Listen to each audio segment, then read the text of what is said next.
Hey guys, good day. So, what do we know? What is truth? What is real?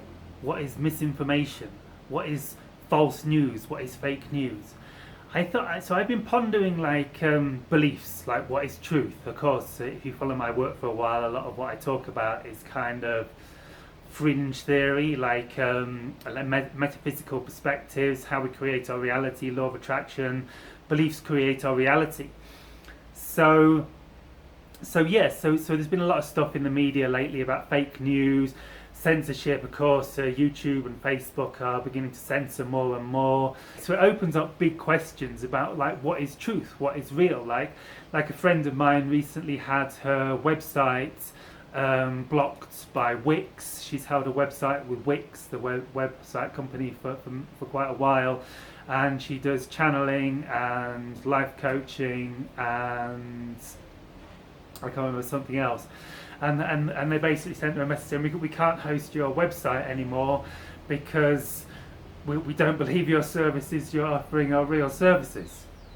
And so there's a lot of questions coming up in reality at the minute, and of course everyone's debating. Like one of my good friends back in the UK doesn't believe in my channeling and thinks I'm just hoaxing people and just frauding people and not really helping, doing more harm than good. He said in his last comment on my post, "Hey, you out there, you know who you are.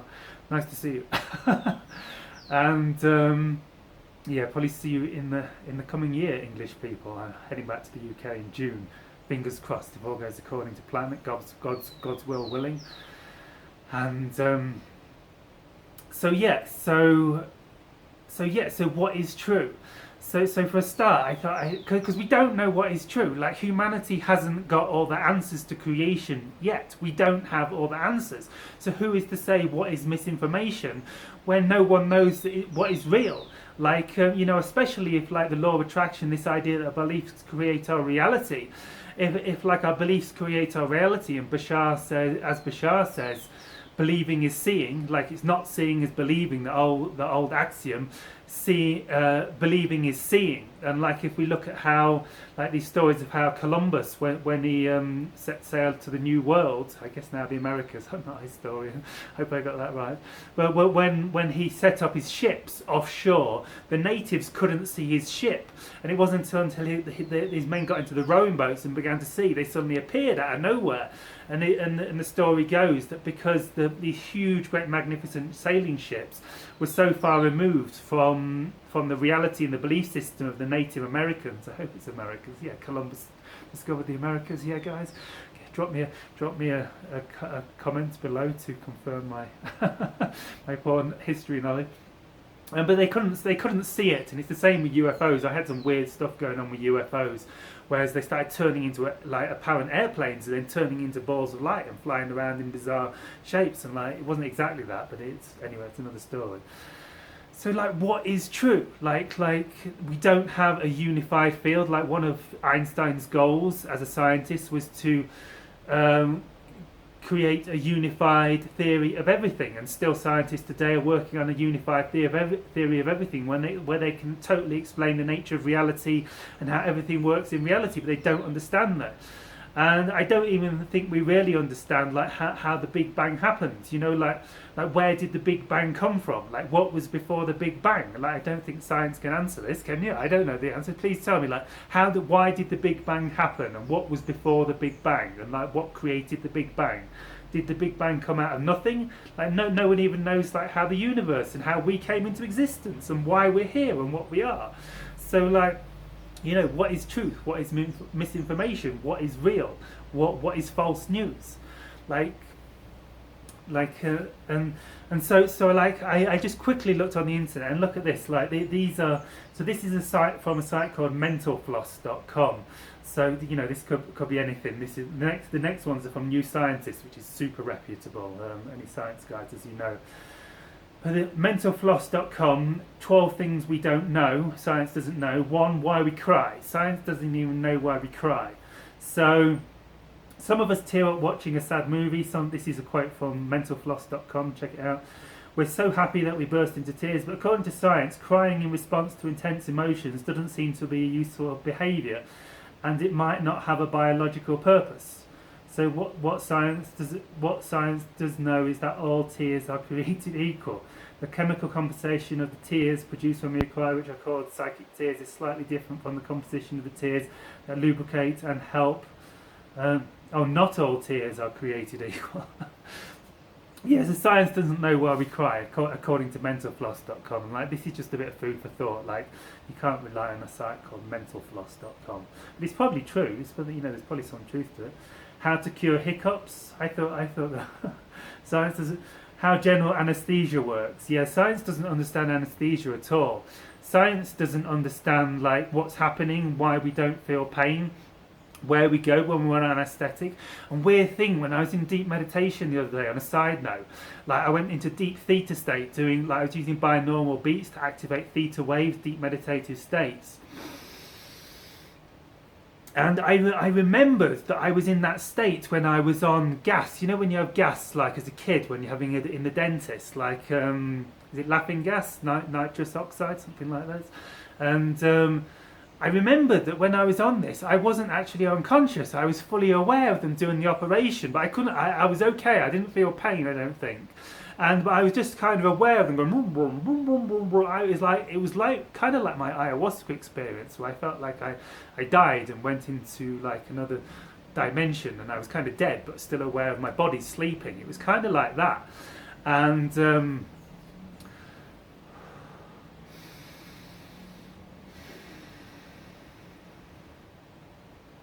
but yeah. So when I was on anaesthetic, I remembered being fully conscious on anaesthetic, like when I was a kid. So maybe that's shedding some light on.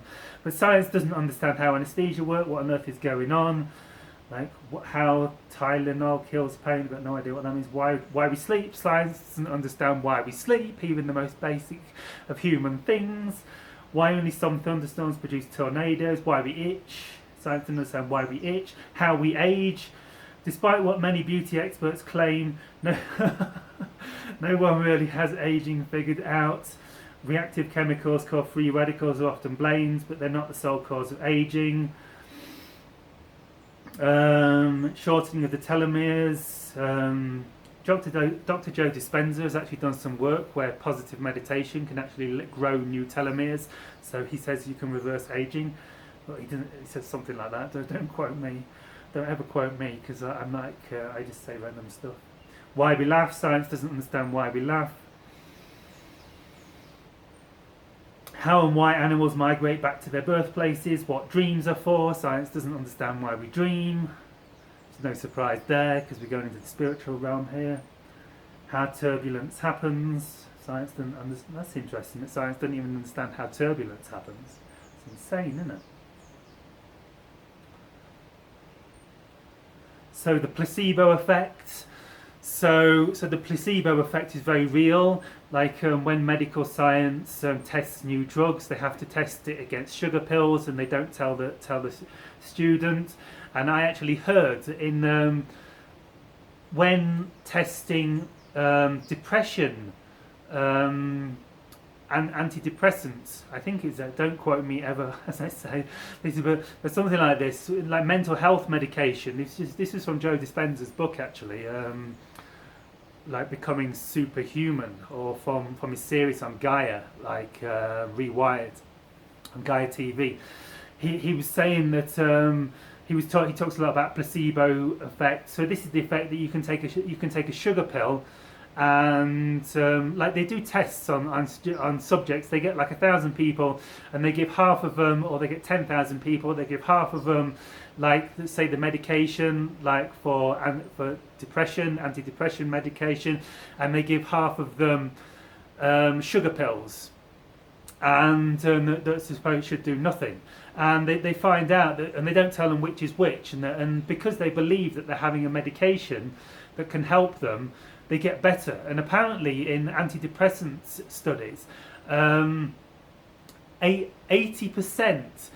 of sugar pills are effective as effective as the depression medication.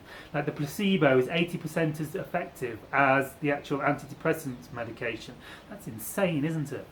So So, but they get this with all tests, like, and so they have to in science measure against the placebo, so they can prove that it's not just placebo effect, that people are getting better because they believe they're getting better.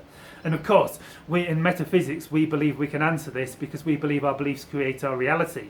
So this would explain the placebo effect. And the horizon problem, I don't know. This is. Nothing can travel faster than the speed of light. Well, I don't know. They don't understand the nature of the universe. I'm not going into that. Ultra energetic cosmic rays. I think, but we still don't know the origins of the highest energy particles. So ultra energetic cosmic rays are energy particles that travel nearly at the speed of light, and no one knows where they come from. Like some very fundamental parts of the universe. Like no one understands where they come from, what's going on at all, something like that. But this is from the New Scientist. Search it, New Scientist website, 13 things that do not make sense. 13 things that do not make sense, New Scientist. Google search and look at it yourself, read the whole article. So they don't understand where cosmic rays come from. Belfast homeopathy was the source. Madeleine Ennis, a pharmacologist at Queen's University Belfast, was the source of homeopathy. She rallied against its claims that a chemical remedy could be diluted to the point where a sample was unlikely to contain a single molecule of anything but water and yet still have a healing effect. Until that is, she set out to prove once and for all. In the most recent paper, Ennis described how the team yeah, well, I'm sure she showed that. Look into it yourself, but she probably proved that homeopathy works, and science didn't understand it. Dark matter. So this is dark matter must make up about 90% of the matter in the universe. Yet we are astonishingly ignorant what that 90% is. So we don't understand what 90% of the universe is. I mean, that's hilarious, isn't it? Because this kind of idea, as you're growing up as a kid, they make us think that science has everything figured out, and like we're the most evolved civilization in the universe, and we have all the answers.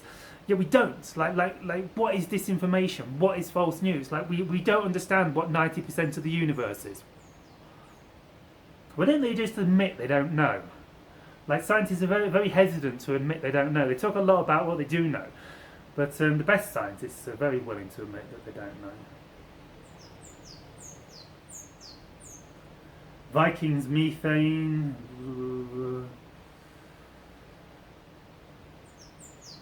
I guess there's gas they can't explain somewhere in the universe. Tetraneutrons. 4 years ago, a particle accelerator in France detected 6 particles that should not exist. See ghost in the atom. They are called tetraneutrons, 4 neutrons that are bound together in a way that defies the laws of physics. So even basic science, even the basic laws of physics of the universe, we do not understand. We don't understand the basic physics of the universe.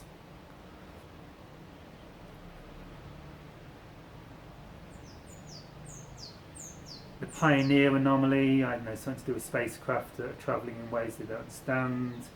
Dark energy.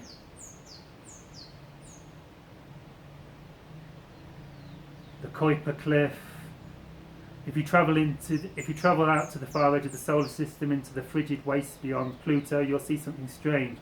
Suddenly, after passing through the Kuiper belt, a region of space teeming with icy rocks, there's nothing.